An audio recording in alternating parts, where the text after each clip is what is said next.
Jerusalem is a city of 3 Sabbaths. Friday, Muslim; Saturday, Jewish; and Sunday, Christian. Di ay dito sa Jerusalem, aduna di ay tulo ka mga adlaw nga igpapahulay. Nga kung para sa mga Muslim, kana maoy Bernes. O kung para sa mga Hudiyo, kana maoy Sabado, kung Saturday. Pero alang sa mga Kristiyanos, unsa ang ilang adlaw igpapahulay? Tubag, Domingo. Ito po yung sagot. Pakinggan po natin. Kapatid, atin pong sasagutin itong pinapalabas ng mga kaibigan natin, mga Sunday Keepers, na ang sabi nila, mayroon daw 3 Sabbath sa Israel. At itong Sabbath na ito ay ang Friday, ang Sabbath at ang Linggo. Itong Sabbath niya ng Friday ay Sabbath ng mga Muslim, at ang Sabado ay Sabbath ng mga Hudyo, at ang Linggo ay Sabbath ng mga Kristiyano. Totoo nga na mayroon 3 Sabbath sa Jerusalem o sa Israel. Pero ang tanong, alin yung Sabbath na kinikilala ng Panginoong Diyos na siya mismo ang nagtatag nito? Kung ating susundan at babalikan ng banal na kasulatan, ang 3 Sabbath na ito ay hindi masusumpungan sa Biblia, sapagkat ang nakatala sa banal na kasulatan, ang ika-7 araw, yun yung Sabbath ng Diyos. Kung ating babalikan ang paglalang sa panahon ng kreasyon, sa ika-7 araw nagpahinga ang Diyos. Sa ika-7 araw, siya nagpahinga, kanyang binasbasan at kanyang ginawang banal. So itong Friday, hindi yan ginawang banal ng Diyos, hindi yan binasbasan, hindi rin ang Diyos nagpahinga riyan. Ito namang Sunday o first day of the week, hindi rin yan kinilala ng Diyos na Sabat, sapagkat hindi naman yan ang araw ng pahinga, hindi rin ang araw na binasbasan niya, at hindi yan ang araw na banal.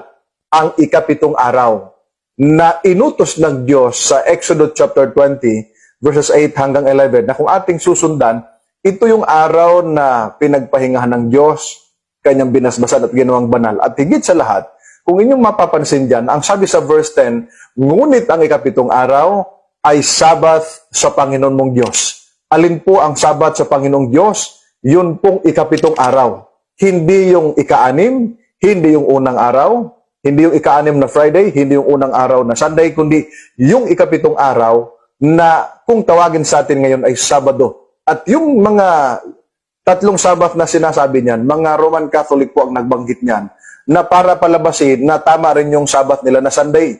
Pero kung ating babalikan, yung kanilang pasyong mahal, sa page 5, ang sabi roon, ito'y pasunod sa atin ng Diyos na maawain, kung kaya't ipinagbili na talimahin at sundin ang Sabado'y ipangilin. So maliwanag mga kapatid, na ang ipinapangilin at ipinapasunod ng Diyos sa tao ay Sabado, hindi Biyernes, hindi rin ho Linggo, kundi Sabado. Sa aklat din po ng tinatawag nating Converse Catechism of the Catholic Doctrine, maliwanag sa page 50 o 50, ay makita natin doon na ang tanong ng pare, which is the Sabbath day? Ang sagot niya, Saturday is the Sabbath day. Then why do we observe Sunday instead of Saturday?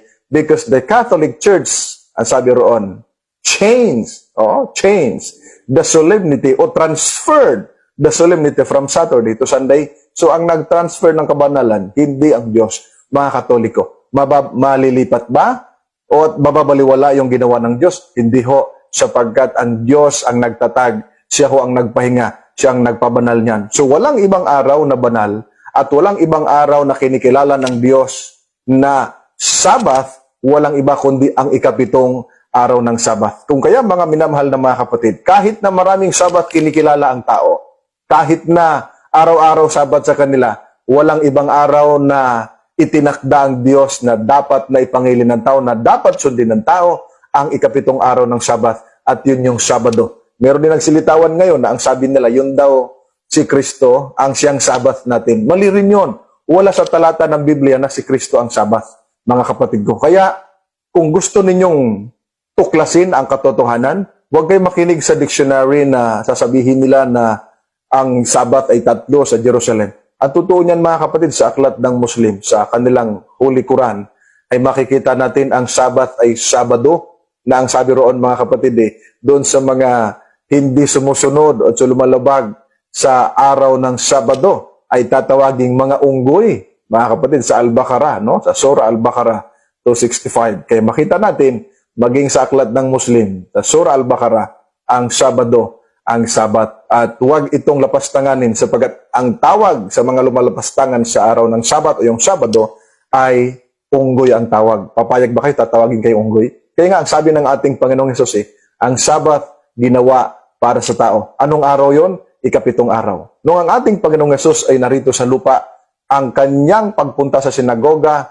ay tuwing ikapitong araw. At ang sabi sa The Living Bible, Luke 4:16, every Saturday o sa tuwing Sabado sa pumupunta. So ang kanyang mga lingkod, kung ikaw ay kumikilala na si Kristo ang head of the church, kung si Kristo Sabado pupunta sa simbahan, ganon din ikaw, Sabado din dapat pupunta sa simbahan.